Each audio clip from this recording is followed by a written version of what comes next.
everyone. Happy Wednesday. I hope you are all having a great week. Today's episode is pre recorded, just like Monday, since I am still currently out of the country in Helsinki, Finland. But as you guys know, I couldn't let that stop us from diving into these important missing person cases. For those of you joining for the first time, or for those of you that just like to hear me say it, I am Teri True Crime, and this is Midday Missing, where we bring much needed awareness to current missing person cases. Now, before we get started, I am excited to share that True Crime and Wine Time Productions is now officially TCWT Media. Yay! So we are growing and evolving, bringing you even more engaging content. But rest assured, everybody, all of your favorite shows will continue just under our new company name. At TCWT Media, we offer a wide range of shows like the original podcast, True Crime and Wine Time, The Hey Ho Show, the investigation into the disappearance of Chase Lackey, Night Court, Midday Missing, the transcripts. Plus, you don't want to miss our latest series, Dearest Mother's Darkest Secrets, which is exclusively on YouTube with new episodes dropping every Tuesday at noon. Now, channel members get early access a week before the public. So we do go live several times a week, and we also drop additional content several times a week. So you're going to want to make sure you subscribe, hit that notification bell to stay in the loop. Also, occasionally JT and I do just decide to pop in and do a quick live. If you click on that bell, it will notify you and let you know we're on so you don't miss any of our shenanigans. There is so much exciting content coming up that, trust me when I say, you will not want to miss it. But now we're going to jump into our first case.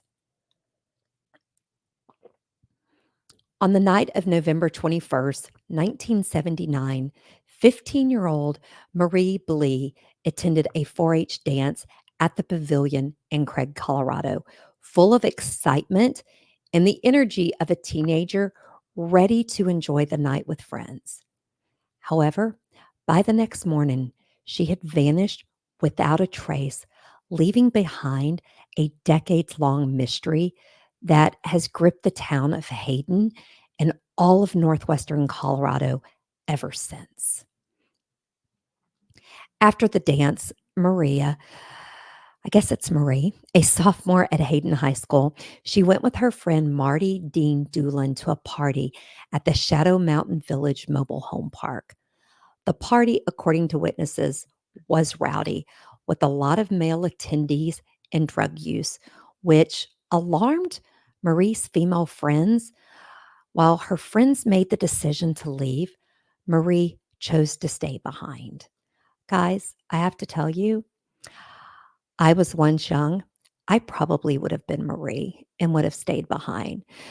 Why? Because when people tell me what to do, I do the opposite. And I was even worse when I was a teenager. So there is no shame for Marie, because Marie, that is what a teenager does. Doolin later told authorities that Marie said she had a ride home with an unidentified driver between 1:30 and 2 a.m. on that night. He claimed this was the last time he saw her. Other witnesses reported seeing Marie at a store in Craig in the early morning hours, but the accounts from that night remain murky and conflicting, with no one able to pinpoint exactly when or where Marie was last seen. Guys, teenagers, drugs, alcohol, probably their brains were not really working and paying attention. The morning after the party, when Marie failed to return home, her parents filed a missing person report. At first, authorities suspected Marie had run away, but her family vehemently denied the possibility, stating it was entirely out of character for this dedicated student. She was a Girl Scout and a 4-H member. As days passed with no sign of her, it became clear that something more sinister might have occurred. Unfortunately, as we hear way too often, the initial investigation into Marie's disappearance was plagued with missteps. Crucial witnesses weren't interviewed, and possible suspects slipped through the cracks.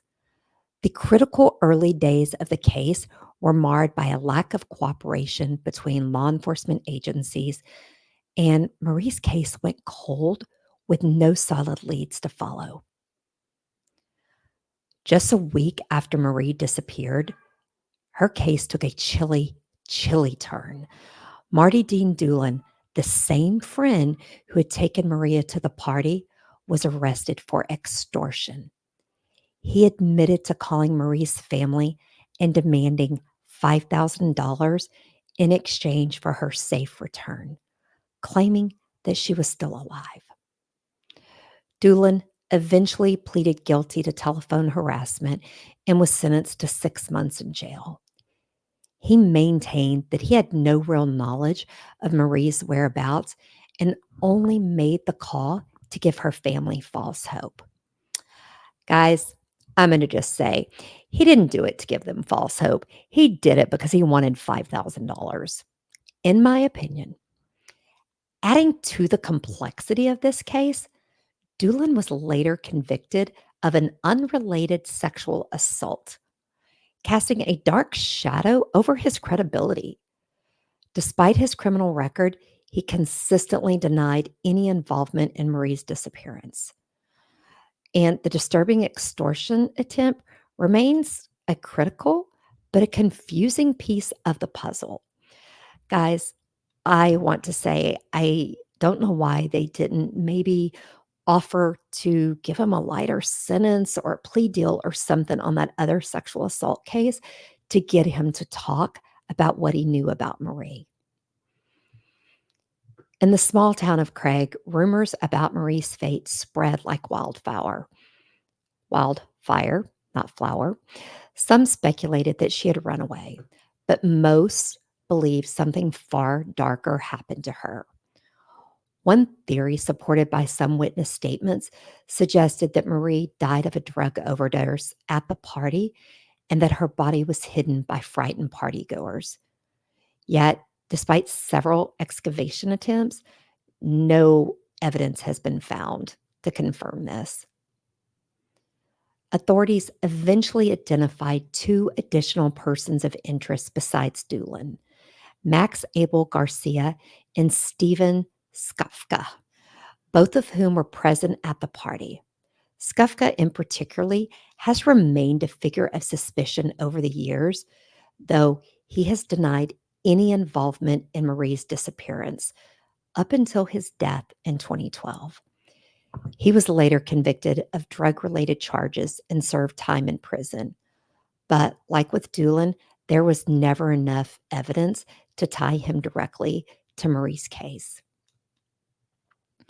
In 1999, 20 years after Marie vanished, a task force of local and federal investigators reopened the case, determined to bring closure to the Blee family and the tight-knit community that had never forgotten Marie. It was led by the Moffat County Sheriff's Department. The task force conducted over 200 interviews, uncovering new leads and possible burial sites. But despite these efforts, Marie's body has never been found, and her fate remains a mystery. For Marie's mother, Mona Blee, the years of not knowing have taken a heavy toll. In 2000, after 2 decades of hoping for answers, Mona expressed cautious optimism, saying it feels like we are closer than ever to finding her. Despite the passage of time, the family has held onto a glimmer of hope, even maintaining the same telephone number in case Marie or someone with knowledge of her whereabouts ever wants to call.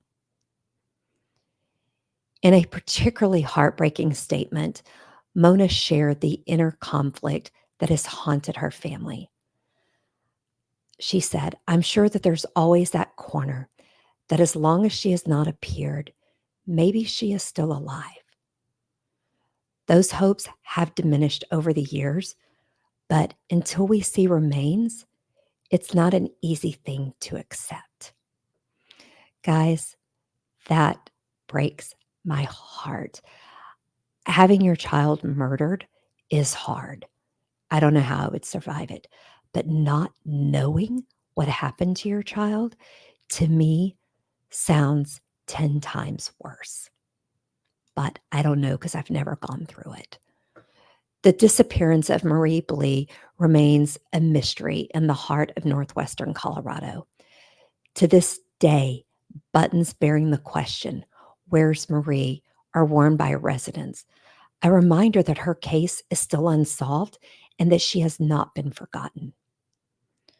For investigators, the challenge of solving a case now more than 4 decades old is immense. Foggy memories, conflicting witness statements, and a mishandled initial investigation have all hindered progress. But despite these obstacles, authorities have continued to pursue leads, searching for burial sites, and following up on every tip, no matter how small. As Undersheriff Jerry Hoberg said in 2000, "Some days I think we're real close, and some days it's like, are we ever going to get anything done?" For Mona and Paul Blee, the hardest part is the uncertainty. As Mona put it, "I sometimes wonder what she would look like now. I can't imagine why, after all these years, nobody is willing to come forward and say, 'This is what happened.' It's terribly frustrating. I just wish someone would call."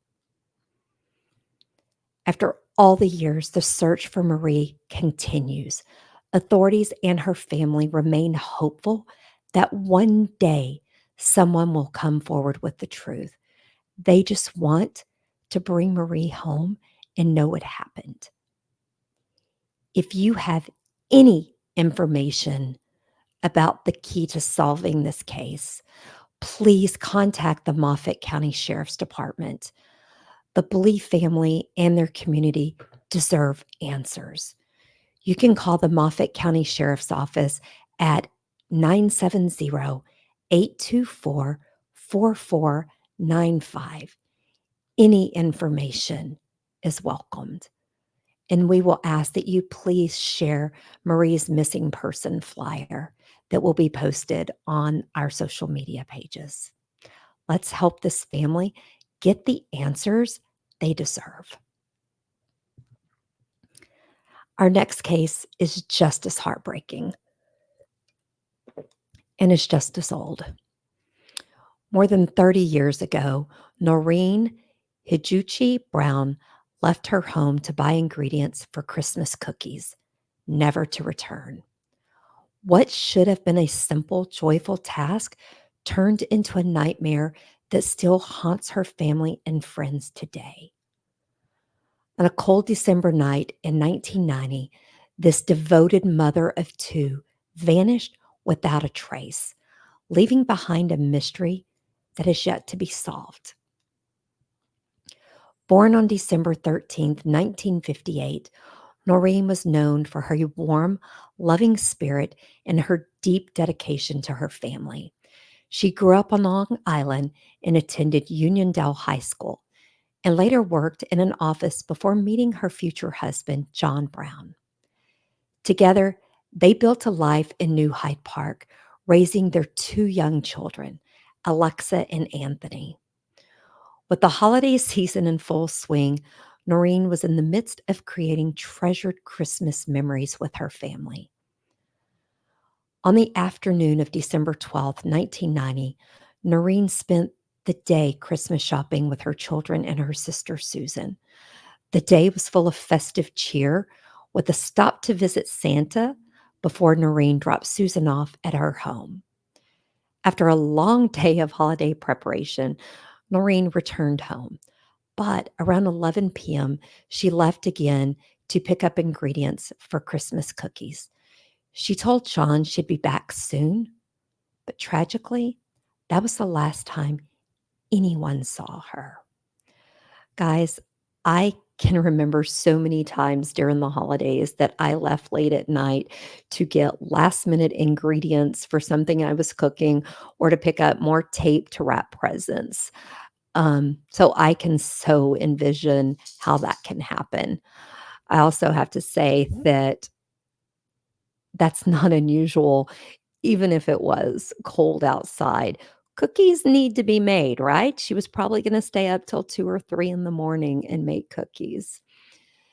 Now, the next day, which should have been a day of celebration for Noreen's 32nd birthday, her husband John awoke on the couch to find that his wife had never returned.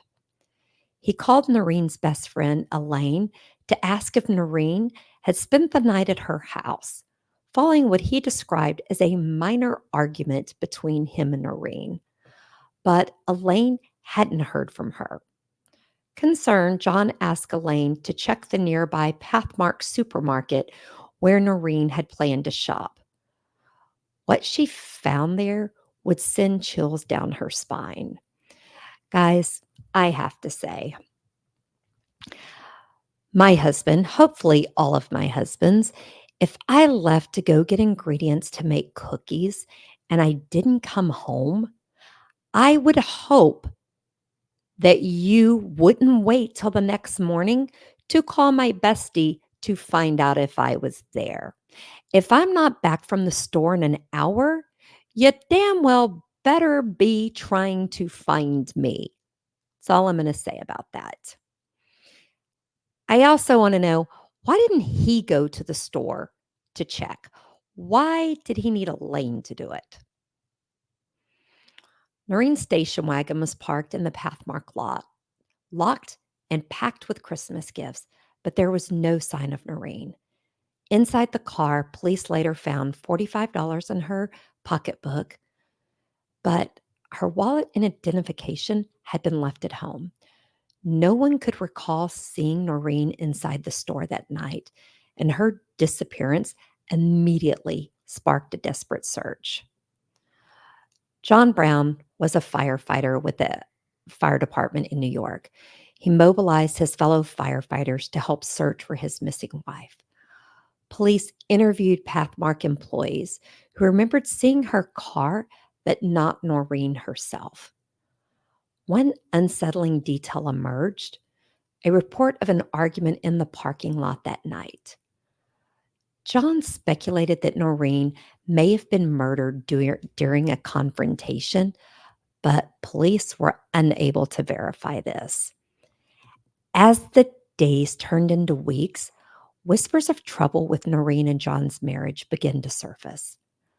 According to Elaine, the couple had a tumultuous relationship, and she had harbored suspicions that John might have been involved in her friend's disappearance.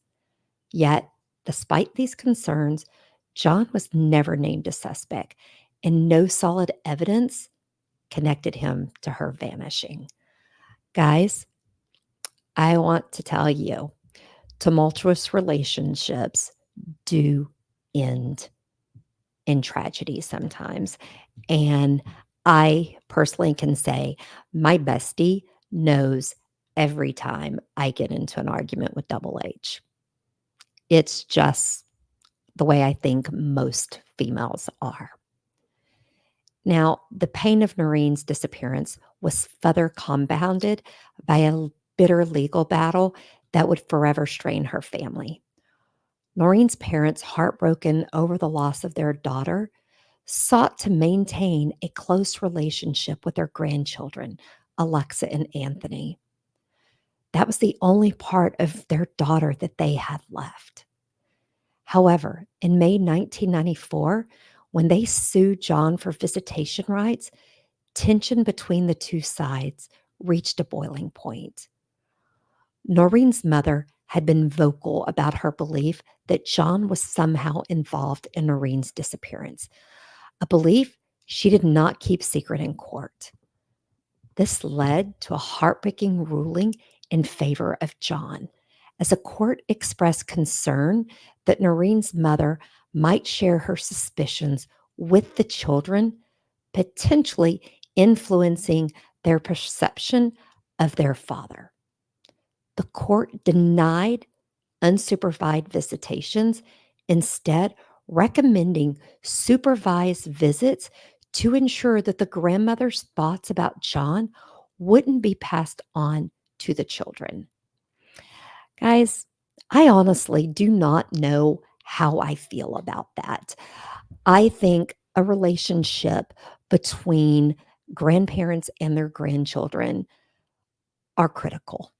My grandmother was my best friend growing up. My mama knew everything about me. She knew the first time I had sex. She knew the first time I had my heart broken. She knew when I got pregnant before my husband did. So, grandparents are important.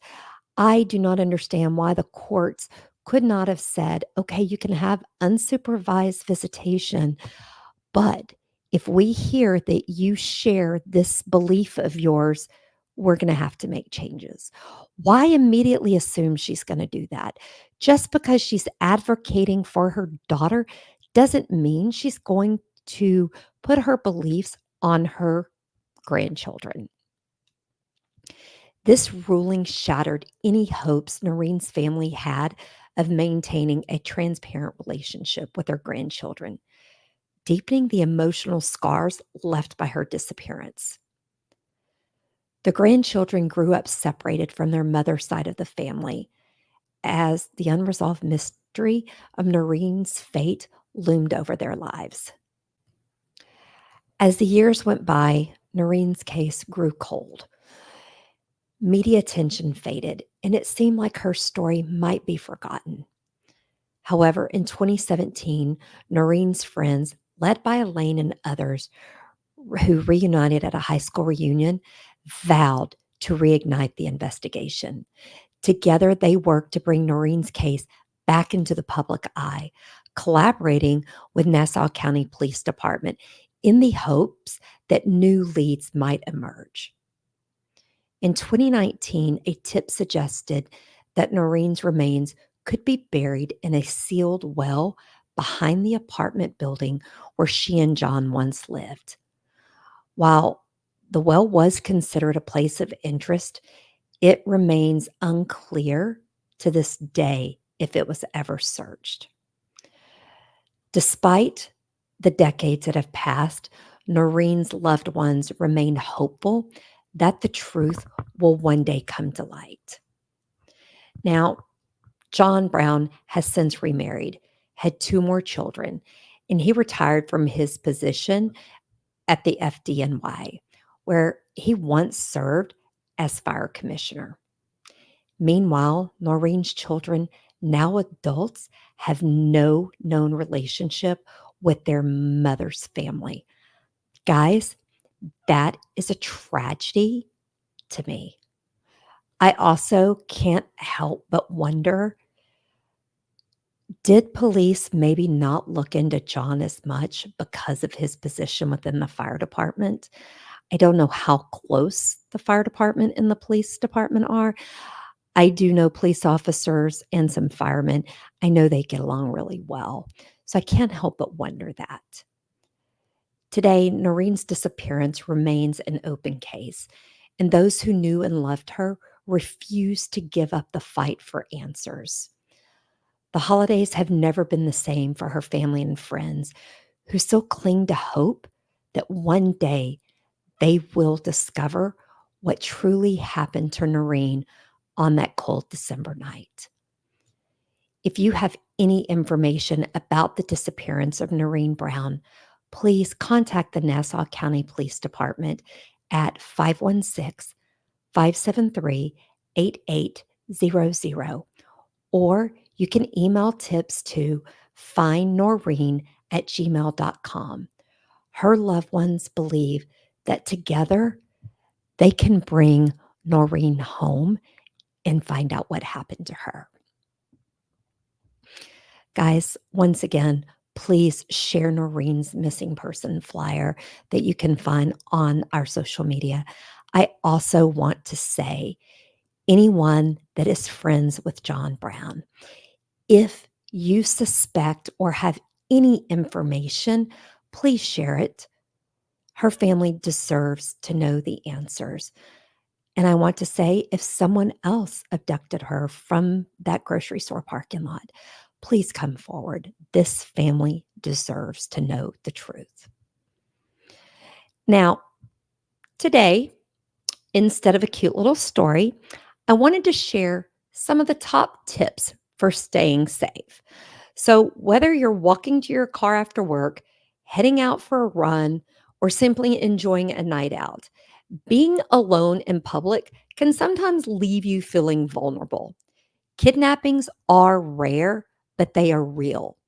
And taking a few precautions can go a long way towards protecting yourself. Here are some practical tips to stay safe when you're out alone, help reducing the risk of dangerous situations like kidnapping, muggings, murders. Number one, stay aware of your surroundings. One of the most important things you can do to protect yourself is to stay vigilant. Put away distractions like your phone, your earbuds, especially when walking in isolated areas or during late hours. Always take note of who and what is around you. Being aware and alert can help you spot potential dangers early and give you time to react appropriately. Now, a quick tip: regularly scan your surroundings and trust your gut. If something feels off, it probably is. Listen to it. Number two, stick to a well lit and populated area. Whenever possible, choose routes that are well lit and heavily trafficked. Areas with lots of people are less likely to attract someone with bad intentions. If you're walking or jogging alone, try to do so during daylight hours. If it's, after dark, stick to main roads in busy streets. Number three, share your location. Guys, I just did this with my bestie again. We were together last Sunday and she was looking at her phone. She goes, "Oh, I can't see your location anymore." We fixed it right then. So check on sharing your location too. It might expire sometimes. Letting someone know where you are when you're out alone is simple but effective way to stay safe. Share your live location with a trusted friend or family members via your smartphone.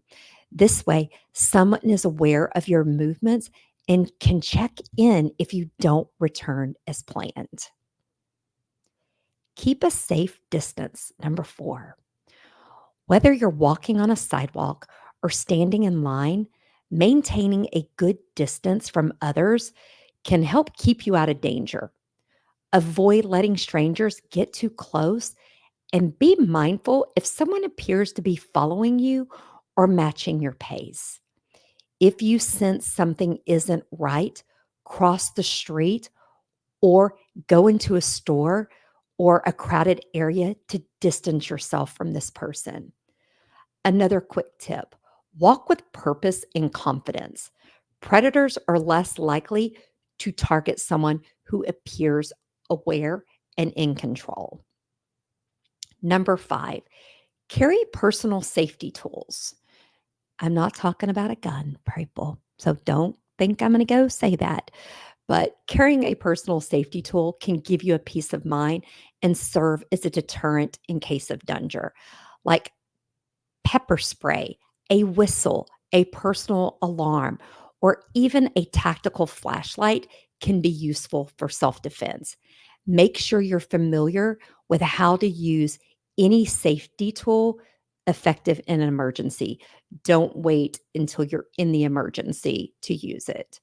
Quick tip: keep your safety tool in an easily accessible place, such as your pocket or attached to your keychain so you can reach it quickly if needed. Number 6, set strong personal boundaries. Don't be afraid to assert yourself if someone makes you uncomfortable. It's okay to speak up, move away, or create distance if you feel threatened. Use firm body language and a strong voice to let others know that you're not an easy target. A quick tip: practice saying no or back off firmly and confidently. It can help prepare you for a situation where you might need to act quickly and decisively. Number 7, kind of sounds like I'm beating this horse dead. Trust your instincts. Your instincts are one of your best tools when it comes to personal safety. Like I said, if something doesn't feel right, whether it's a person, a situation, or location, trust your instincts. Don't hesitate to remove yourself. Okay. You don't need to rationalize your instincts. Your safety comes first. So it's always better to be cautious. And if you feel uneasy in any situation, listen to that feeling. It's better to be safe than sorry. Don't worry about being embarrassed. Number 8, know basic self defense techniques. Learning a few self defense techniques can give you an added layer of security when you're out alone. Basic moves such as how to break free from a wrist grab or how to block an attacker can make a significant difference in an emergency. Many local gyms, community centers, and self defense studios offer short courses specifically designed for this perfect purpose. Quick tip: self defense training isn't just about physical techniques, it's also about building the confidence to protect yourself in any situation. Number 9, I'm going to tell you, I am bad at this, and I am going to commit to being better. If you're going somewhere unfamiliar, plan your route ahead of time. Knowing exactly where you're going and how to get there can help you avoid getting lost or wandering into unsafe areas. GPS apps can guide you through safe and populated routes, reducing the chance of getting into a dangerous situation. A quick tip: always have a backup plan in case your original route becomes unavailable. Know where you can go for help, such as a nearby business, police station, fire station. Like I said, I'm really bad at that. I wait until I'm in the car, punch it into GPS, and take off. I'm going to work to be better at that. Number 10, keep your hands free. I'm also bad at this. Whenever possible, keep your hands free while walking alone. Avoid carrying too many bags or holding your phone in a way that distracts you from your surroundings. If you need to use your phone, stop in a safe area where you can remain aware of your environment while you check maps, text, or calls. Guys, I'm horrible about that. So I will commit to trying to be better about that. Now, here's a quick tip: crossbody bags and backpacks are great for freeing up your hands while ensuring your belongings stay secure. Number 11, have an escape plan. Whether you are walking down the street, sitting in a cafe, or waiting for public transportation, always be mindful of your surroundings and have an escape plan in mind. Guys, anytime I go to a store, a restaurant, a doctor's office, I look for the emergency exit and for other doors. Okay. So it's really important. Okay. You want to identify safe spaces nearby, such as stores, restaurants, crowded areas. Because if you feel threatened, you need to be able to go quickly. Like I said, quick tip: familiarize yourself with exits whenever you're indoors. Okay. It's important. Number 12, let someone know your plans. If you're heading out for an extended period, especially at night, tell someone you trust where you are going and when you expect to return. Having a check in system in place ensures someone will notice if something goes wrong and can alert authorities if necessary. Guys, this is a quick tip, and it is something I do with Double H, my kids, and my bestie. A simple text message to a friend or a family member can be an effective safety measure when heading out alone. Guys, when my girlfriend Catherine leaves my house to drive home, I always say, text me when you get home. When I'm at her house or we meet up somewhere, we both text when we get home. That way, if we're not home in the designated time, we know something's gone wrong. Now, while there are no guarantees when it comes to personal safety, being prepared and cautious can significantly reduce your risk. Like I said, trust your instincts, stay aware of your surroundings, and have a plan in place to keep yourself safe when you're out alone. I want to add to this. If you're going out drinking, make sure you don't drink to the extent you cannot keep your facilities. If you're alone, you do not need to leave a bar walking because you're just not as sharp, you're buzzed, have a friend walk with you, okay? Because there's nothing wrong with enjoying your wine time. Let's just do it safely, okay? So I want to thank you all for joining me today. I want to remind you, please share the missing person flyers for our cases today. And remember, when you're out, pay attention to your surroundings. And I look forward to seeing you all again on Monday for our next episode of Midday Missing. In the meantime, be sure to join our Facebook group, follow us on social media. You can catch all of our productions right here on our YouTube channel.